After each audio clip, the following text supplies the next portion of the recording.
An able military officer he might be, called Mohe Masi, whose name was deliberately erased by no less than King Ramesses II.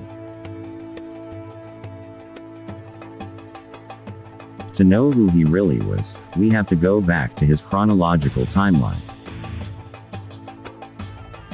And one way is to know the timeline of his ancestor, Abraham. Our earliest record of Abram is from Pharaoh Shoshenq, the first Bubasite record.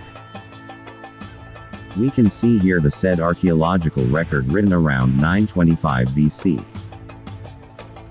According to the Bible, Abram was seeing Sodom from Bethel and Hebron before a brimstone and a fire from the sky destroyed the city. It is also described that Lot, Abram's nephew, was living near the city gate. Our planet Earth, on its journey in the space, is traveling on some debris of rocks. And many of those giant debris were located when Earth was passing on them during spring season. The regularity of the fall of these destructive stones was learned by the worshippers of Yah. Every 6 years more, or less, very destructive chunks of these stones were falling on Earth in the month of Nisan in March or to May. Abram was formerly a worshipper of other gods, and his very own name suggests that he was a priest of heavenly luminaries. Expectedly, he associated himself to those whose interests were about lights of the stars and falling stars. The day before the vernal equinox in the first month of spring season, 3 men visited Hebron, and when Abram recognized them, he invited them to a feast. One of those 3 men was a spokesperson of God Yah, and 2 of them were Malakoth or messengers, and went to Sodom and were also invited by Lot for a feast. When the splash of explosion occurred and blinded the Sodomites outside, they warned Lot for an impending destruction of the city. Since men during this feast was outside, all of them who directly saw the splash of light were blinded. And this made Lot and his family easily have access to go to the gate. And they ran as fast as they could, going to northeast. About 6 a.m., another explosion occurred midair, at this time near Dead Sea, and its wave heated the sea immediately and caused a throwing out of the salty water northward. Unlike the first explosion, which might have happened far above the land, the force of the second explosion touched the ground like of a 10 times stronger bomb that fell over Nagasaki and Hiroshima, Japan.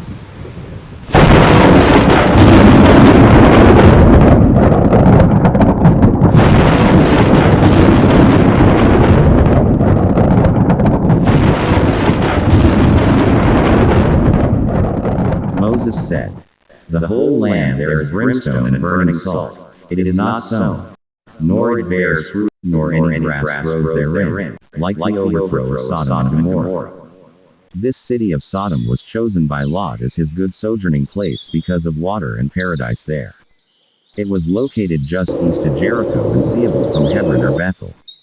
But within a split of a second, this entire land was destroyed, and then minutes after, was buried under hot salt. The very thick-walled kingdom of Sodom served as barrier to reduce the force from Dead Sea and helped Lot to save their lives, excepting his wife, who stopped and looked back to know what's happening on the city.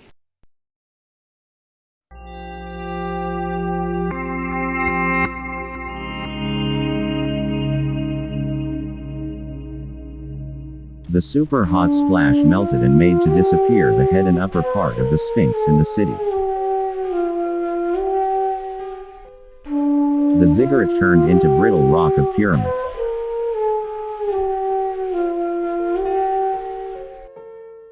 The 10-meter tall wall became brittle too.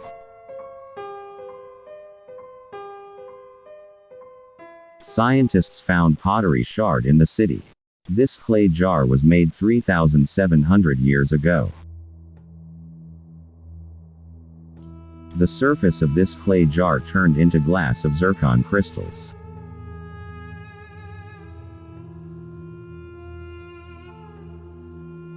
Since only 1 millimeter deep was the penetration of this phenomenon, it may suggest that the heating of the clay to 10,000 degrees Celsius happened less a split of a second.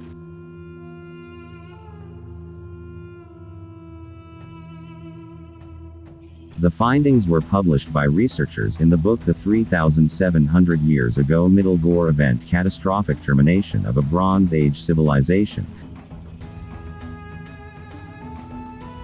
And they presented it at annual meeting of the American Schools of Oriental Research, led by archaeologist Philip Sylvia.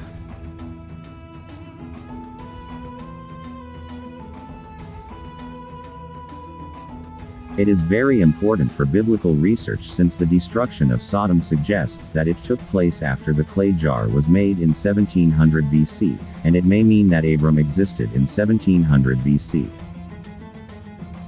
This in turn implies that Moses existed around 1200 BC. Now we can have a more accurate timeline, partly supported by Sodom's archaeological finding, that in 1700 BC a jar was made and used in Sodom, and after several decades a fire from heaven destroyed the city. Genesis 19:3 describes that there was a feast being celebrated that spring season. And Genesis 18:10 mentions that it was a feast of life, which could be a feast of the vernal equinox. This suggests that it happened on the first day of the first month of the spring season that coincided on the day of vernal equinox, which fell on the 5th day of April 1638 BC, an occasion for sexual ritual for the Minoan youths of the kingdom of Sodom.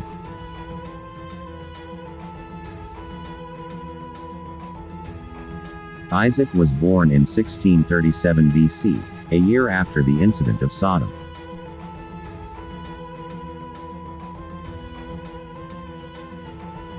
Isaac was 60 years old when his twin sons, Jacob and Edom, were born in 1578 BC. In 1449 BC, when Jacob was 130 years old, according to Genesis 47:9, Jacob went down into Egypt. Joseph said it was also the second year of the famine. That famine coerced Joseph's siblings to go to Egypt to buy some foods. And when the pharaoh discovered that his brothers were in Egypt, he asked Joseph to take his father from Canaan. Genesis 45:21-25 reported, "And the children of Israel did so. And they went up out of Egypt, and came into the land of Canaan into Jacob their father."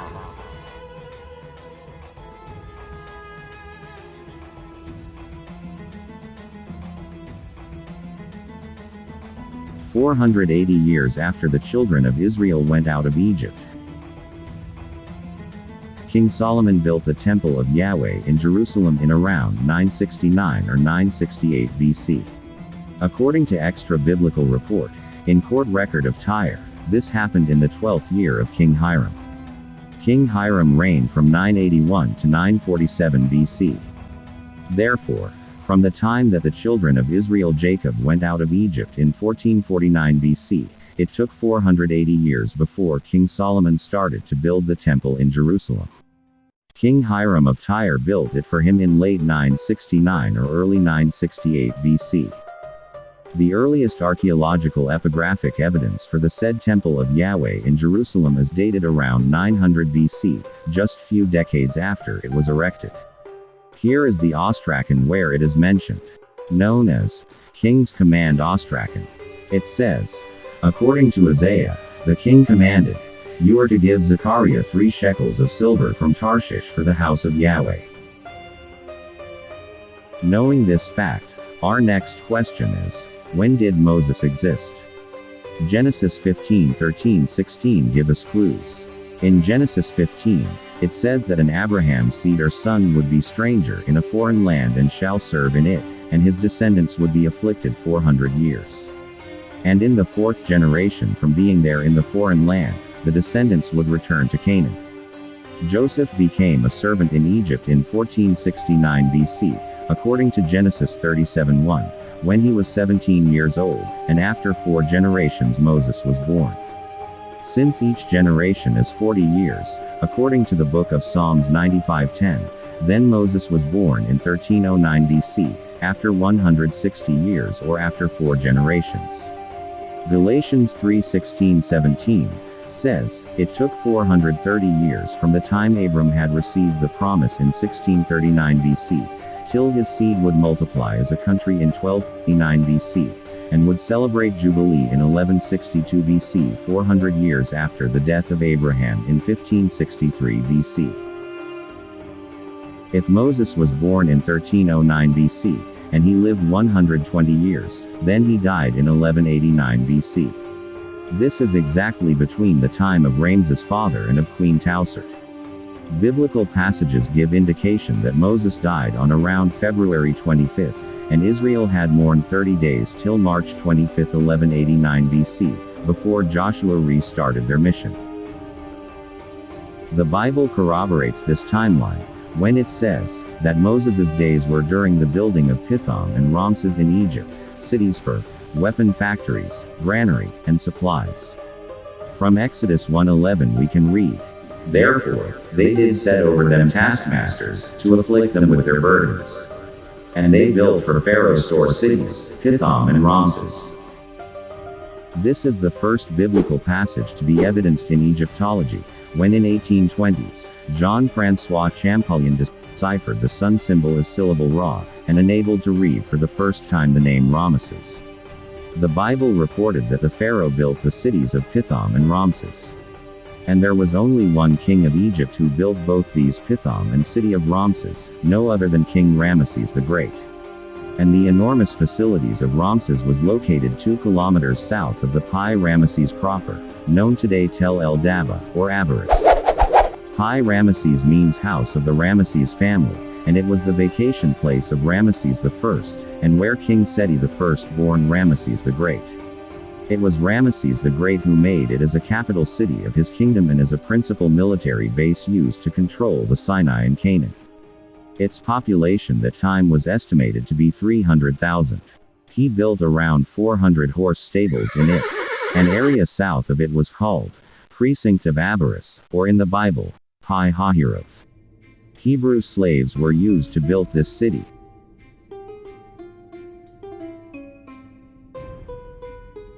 Archaeological findings can corroborate that the Bible is correct in reporting that there was a pharaoh who built store facility cities, and that these cities were Pithom and Ramses.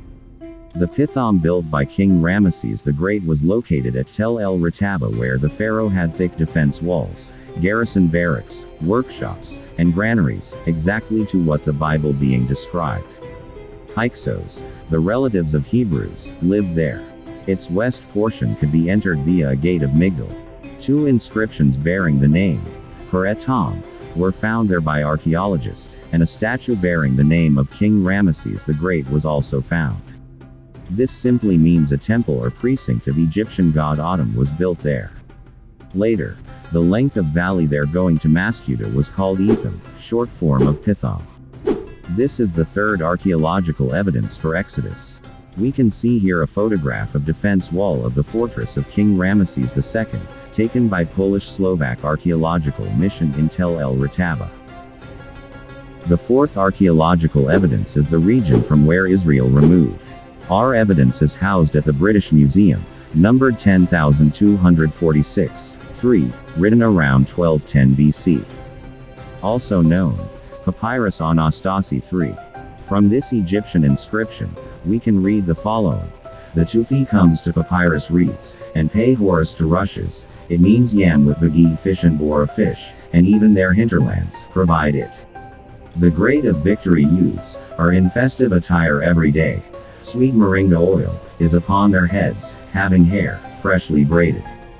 They stand beside their door, their hands bowed down, with foliage and greenery of Pi Hahiroth. The day that one enters Ramesses Osir Mater Setapenra. This Egyptian inscription, written during the very time of Moses, is very important, because it verified the report of Moses that there were places named Yam Suf, Pi Hahiroth, and Ramesses. All of this are mentioned once only in the Papyrus Anastasi 3 and in the Bible. And the very interesting thing on this document is that it identified from whose name was derived the topographic region name, Ramesses, when it says, Osir Ma'at Ra Siti Pen Ra. This last name is a name of Ramesses the Great. In the book of Numbers 33 2-8, we can read, "And Moses wrote their journeys by the commandment of Yahweh, and these are their journeys according to their goings out. And they departed from Ramesses in the first month, on the 15th day of the first month. On the morrow after the Passover the descendants of Israel went out with an high hand in the sight of all the Egyptians. And the descendants of Israel removed from Ramesses, and camped at Succoth. And they left Succoth, and pitched in Etham, which is in the edge of the wilderness. And they removed from Etham, and turned back to Pihahiroth, which is on front of Baalzephon, and they pitched before Migdol. And they departed from front of Pihahiroth, and passed through the midst of that Yam or sea, into the wilderness, and went 3 days' journey in the wilderness of Etham, and camped at Marah." Our fifth evidence is also pointing the timeline of Exodus during the time of King Ramesses the Great, and it is about the Egyptian inscription describing giant Shasu, and this papyrus was written by army scribe Hori, who lived before 1207 BC and 1160 BC, chronologically contemporary of Moses and Joshua. In his satirical letter, Hori informs us that in Hebron, the narrow path is infested by Shasu, who hide in the scrub. Some of them are 7 or 9 feet tall, from head to toe. This Egyptian inscription corroborates what the troop of Moses has reported in the Bible, that Sheshai, living in Hebron, are giants. The troop of Moses reported they came to Hebron, where Ahiman, Sheshai, and Talmai, the descendants of Anak, lived. All the people we saw are of great size. In the book of Judges 1:10 it is mentioned that the former name of Hebron was the city of Arba, and they killed Sheshai, and Ahiman, and Talmai. These biblical reports that there were Sheshai of Arba in that region is confirmed by a topographical list made during the time of King Ramesses II, which he copied from Pharaoh Amenhotep III. The said list has mentioned also that there was a tribe of Shasu called Shasu of Arbar. This topographical names includes Shasu of Seir, which is Edom, Shasu of Laban, which is near Hebron, Shasu of Arba, which is Hebron, Shasu of Yahweh, which is in Sinai near Edom. During the time of King Ramesses the Great, the Shasu of Arba were giants, and he even depicted them on this relief as 8-footer Shasu, who needed to bend knees when being interrogated by the officers of King Ramesses II.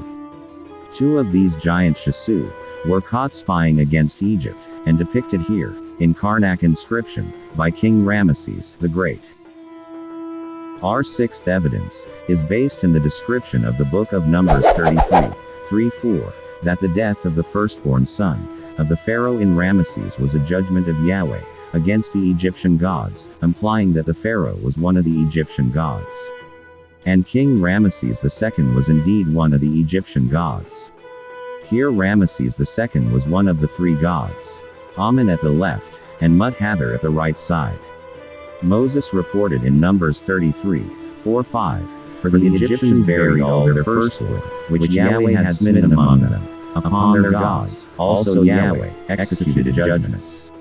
And the descendants of Israel removed from Ramesses, and camped at Succoth."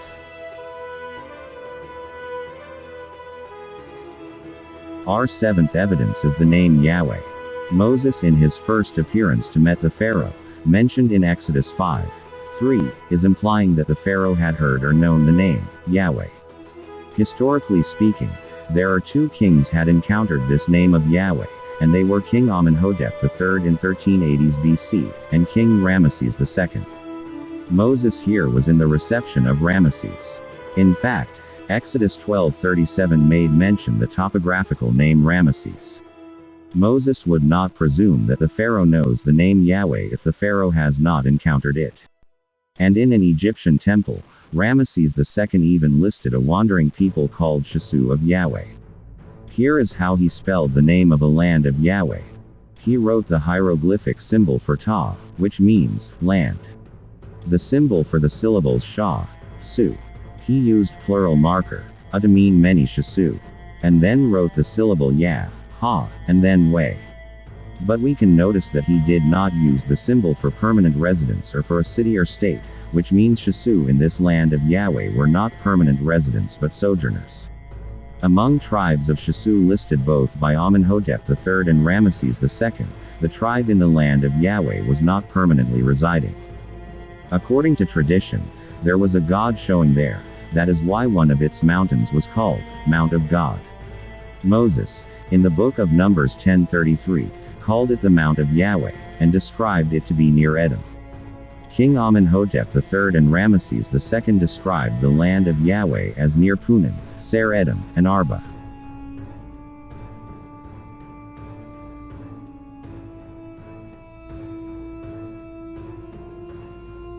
Our eighth evidence is when archaeology and Egyptian history proved that no firstborn son of the pharaoh, whose city was Ramesses, succeeded the king on the throne.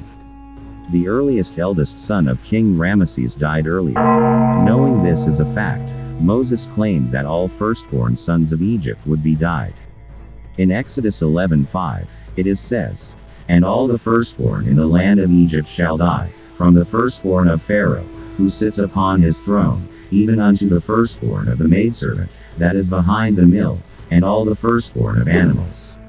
It became a curse on the Pharaoh, that his firstborn son who would sit on his throne would be died. The reason why his firstborn son would have to sit on the Pharaoh's throne, was because Ramesses II, being one of the Egyptian gods, must need to perform the function as an Egyptian god, and according to tradition, the firstborn son would take over as an acting pharaoh. Ramesses II took it seriously, and made his another firstborn son to sit on his throne while he was absent, as he is performing his duty as a god. This setup confirms the report of Moses that the firstborn son of the pharaoh was sitting on the king's throne. And the firstborn son sitting on the throne was Prince Ramesses Jr., a namesake of the pharaoh. It is evident in the Egyptian history that the prophecy of Moses that all firstborn sons, particularly the prince who sits upon the throne of the pharaoh, would be died, came into full effect. No firstborn son of Ramesses the Great succeeded him from his throne. And because of this great misery, Ramesses needed to build the largest grave in Egypt for his children. The grave can accommodate more than 100 tombs or ruins. In 1229 BC, his firstborn son Prince Ramesses Jr. died while sitting on his throne, and according to Exodus 12:30-31, the Pharaoh summoned for Moses and Aaron to leave Egypt, with the Hebrews and their own belongings. But Moses scheduled the exodus to happen on the full moon of April 24th, probably for military purposes, since many officers of King Ramesses were also wanting to join with them. But Egyptians were urgent upon the people, that they might send them out of the land in haste. When Moses left Kadesh Barnea, in 1227 BC in the land of Yahweh, because of the rebellion of his sister, which he called Miriam, after the name of the Pharaoh, to mean rebellious, Pharaoh Ramesses got the courage to name his successor. On February 22, 1224 BC on the 80th birthday, King Ramesses II named Merneptah as his successor. Merneptah was the 13th son of the Pharaoh, and was the brother of Prince Ramesses Jr. When Ramesses felt he was now safe, as Moses this time was in Kedesh in Hazor or probably in Cyprus, he decided to name Merneptah as his successor, as he led him to be next in line by assigning into many higher positions in the previous years. Joshua called Merneptah as Nephtoah. And our ninth evidence is about the official document of Merneptah directly mentioning Israel. Unlike his father Ramesses, King Merneptah did not resist to mention the group of people known, Israel. He commissioned to cut this 10-foot granite slab around 1208 BC, to enter into the Egyptian history that he defeated Israel twice, and placed it in his funerary chapel in Thebes. He recalled how clans of Israel, particularly the Asherites and Issacharites, had joined with the Libyan tribes to try to regain authority over the Delta, the paradise of Egypt, claimed to be ancestral territories of the Libyans and of the clans of Israel. And after telling his victory over Libyans and company, he boastfully mentioned that he devastated the vagabond men and women of Israel, who were causing disturbances in Syria-Palestine.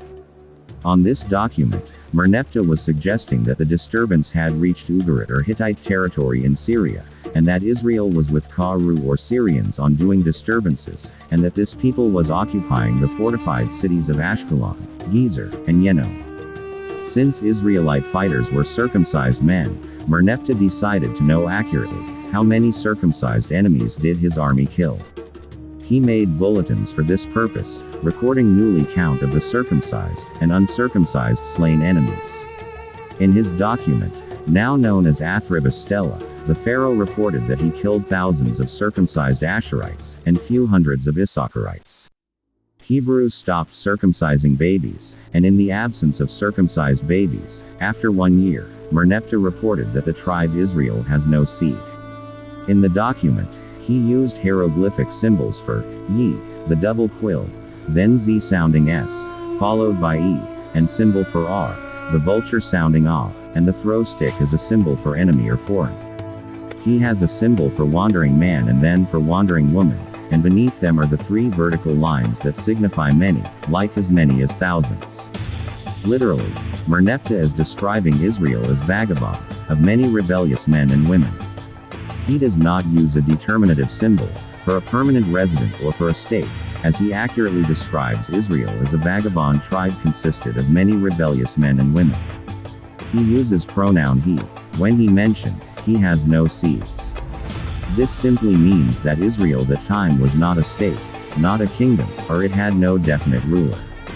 Only Aaron and Miriam were keeping the Hebrews gathered together in Kadesh Barnea, because Moses left them, after the rebellion of Miriam and Aaron in 1228 BC.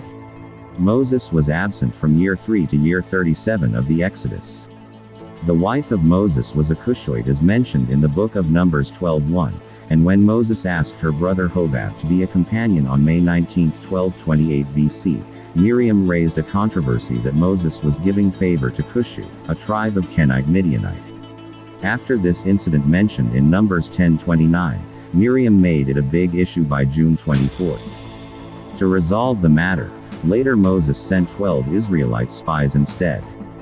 But by August, when the 12 spies came back, 10 of them frightened the people, by their report, that the Sheshai of Arba living in Hebron are giants, and Moses being angry with this discouragement, ordered them to stay 40 years bordered by Kadesh Barnea. After the incident of volcanic eruption in September, Moses became absent from Kadesh Barnea. According to Judges 4:11, he was with Eber when they separated from Kenites or Kadesh Barnea, and went to Zonaim near Kedesh in Hazor, in the territory of King Jabin.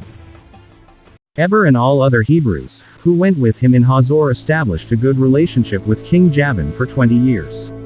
And in Kedesh, which was under Hazor, Barak was living together with other Naphtalites. This area, in which includes Galilee, Pekana and Hazor, was the second settlement, after Eber and Moses separated from Kadesh Barnea, and went in Hazor territories, likely together with the Danites, Asherites, Issacharites, Zebulunites, and Naphtalites.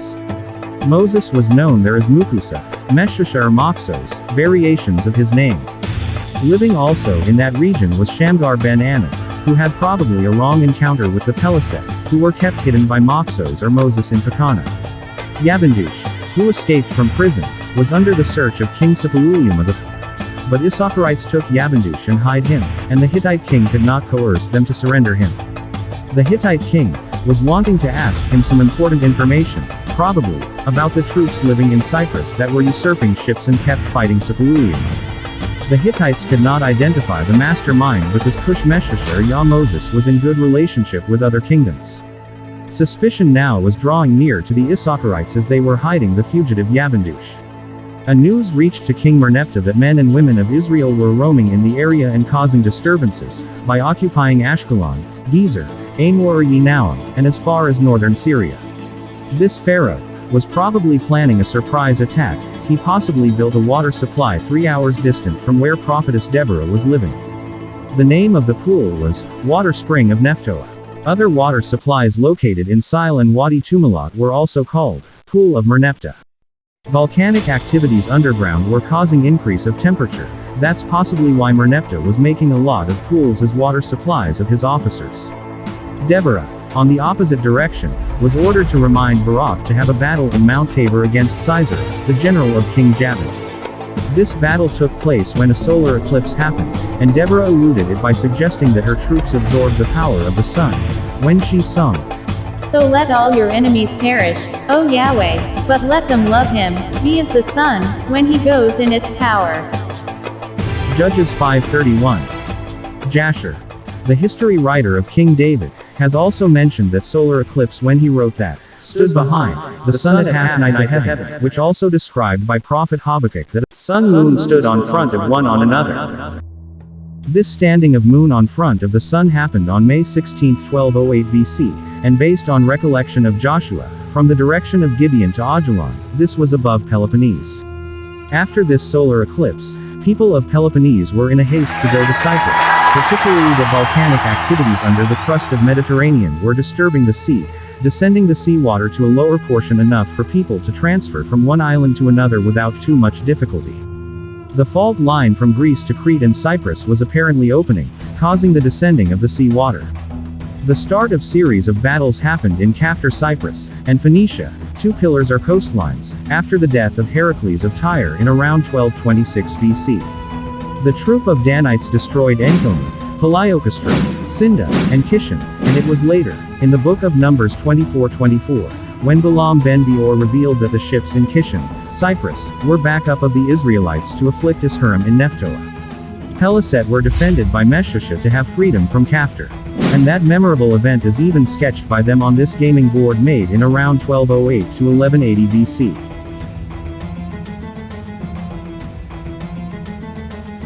Moses' strategy, to occupy a particular area, was to scout it, and then, send tens or hundreds secret fighters, and then, let themselves live in there. He was establishing a good relationship with the native inhabitants, and this was why Danites and Asherites could travel back and forth from Cyprus to Adana in Cilicia as they became involved in sailing ships. From Cyprus, Mezusa or Moses with Danites, Issacharites, and other troops, sailed to Rhodes in Lindos, and then met their relatives in Tertia. And King Ramesses II named Merneptah as successor to the throne, and a year after, a solar eclipse was observed over Syria-Palestine coupled with a superbolide explosion in 1223 BC, a fragment of which killed children of Job and another fragment might have destroyed tyrants. Atlas was the Greek rendering for the Egyptian word Tertia, or Talsa. Minoans pronounced it, Karasha, and this was one of the great nations of Asua. Asua was a confederation of 22 countries, which the later Greeks called Atlantis Confederation, because most of its members were islands around Santorini Sea. When Mukusa or Moses reached them, Ahiawans revived their interest to claim Lydia and other territories of the western Turkey. Moses was targeting to defeat the Hittites, Amorus, Canaanites, Amor, Adonites, and Emorites, which he identified in Deuteronomy 20:17, and since Ahiawans were also against Hittites, there was no problem. Around 1220 BC, an Ayawan king revolted against the Hittites. And King Tudalia banned them to pass on Amorite harbors in Lebanon. Musios, with Tertia or Atlantis fighters, Danites, and companies, went to Europe instead, particularly to Athens. He stayed there while Tertia, Asherites, Issacharites, Zacharites, and Danites sailed to Sicily. Thence Zacharites sojourned, whereas the rest continued to travel to Sardinia, exposing them to sailors of Tarshish, and from there they moved to Libya. Tertia, Asherites, and Issacharites revived their ancestral claimed interest to the delta of Egypt, whereas Danites traveled back to Mycenaean territory or Peloponnese. Around 1213 BC, mountains of Sinai, on front of land of Yahweh, melted, eroded. Many villages of Israel ceased to exist, and highways were unoccupied and travelers walked through byways. Heaven became cloudy, and famine started to spread from Syria, spreading to all directions. Then, King Ramesses II died. More than a year after this, Israel started to plunder and then destroy Gezer, in year 0 of their jubilee in 1210 BC. King Merneptah tightened Egyptian gates from foreigners, excepting the ally Edomites. The pharaoh built a lot of water supplies under his own name. Pool of Merneptah, in Etham was the most popular that some Hebrews even called spring of Nephtoah as Etam. Libyan king with men and women of Issacharites and Libya attacked the western part of Delta almost every day, until on May 20, 1209 BC, King Merneptah made a surprise ambush in a battle that lasted only in 6 hours. The pharaoh informs us that Akwesh or Asherites Tertia, or Atlantis fighters, Rakath, Shurdan, or Sardonia, and Shakers, or Issacharites, came from all northern lands. They landed in Libya, by ships, from the foreign lands of the sea, as the pharaoh wrote it, in Cairo column, Karnak inscription, lines 1 and 52. In Cyprus, Danites and Asherites, together with Shurdan, Peliset, and Tjeker, burned some cities, while the other countries in the island did not know that this was happening. And between 1208 and 1207 BC, they even hacked ships in Cyprus, to surprise King Suppiluliuma II, on the midst of the sea. The Hittite king was not aware that the Danites and Asherites having land base on Adana Cilicia. Luwian people called these fighters as Danumium, which means tribe of Dan, but the latter Phoenicians called them Sarai, or Isser, to identify their ancestor Asherites. They recognize Mopsos, or Moses the prophet, as the founder of their dynasty in Cilicia, and the land was called Hiawa, or Kuli. Prophet Jeremiah says that Yahweh of Israel has come from Kuli. The Danites in Kuli had business linked with the Cyprus, and later they even brought their products to Ekron. Because of Moses' ambition to safely land Israel in Syria-Palestine, his troops enabled to circuit the Mediterranean world just to destroy imperial powers connected to Egypt, primarily, the Mycenaeans, Hittites, Amorite, and Canaanites. And his name reverberated in many countries of the time in various forms. His name, Yamesu, has a short form, Mosa, but King Ramesses III shortened it further into Su, and insulted him by calling him Yarsu, to mean no Egyptian god made him but he himself is a plunderer. In an official document, King Ramesses III reported, the land belonging to Egypt was abandoned abroad, and every disloyalty was in every man, because they had no pharaoh to speak at the beginning, until the time of Merneptah and Seti II, when land of Egypt formerly ours, were under our mayors. 1. Amenmeses was murdered, his successor Siptah was a dignitary of wretches. Another one, Queen Tausert, after him, was in empty years, when Su, or Moses, Assyrian, with them acted as usurper leader, making the entire land serving him alone, and joined his dependents in plundering their properties, and he treated gods, just like humans, that no man was presenting offerings inside the temple. Ramesses IV published this in a document we called today Papyrus Horus I, column 75, lines 3 to 6. And this is our 10th evidence, the complaint of the pharaoh against Moses. The papyrus, Horus I.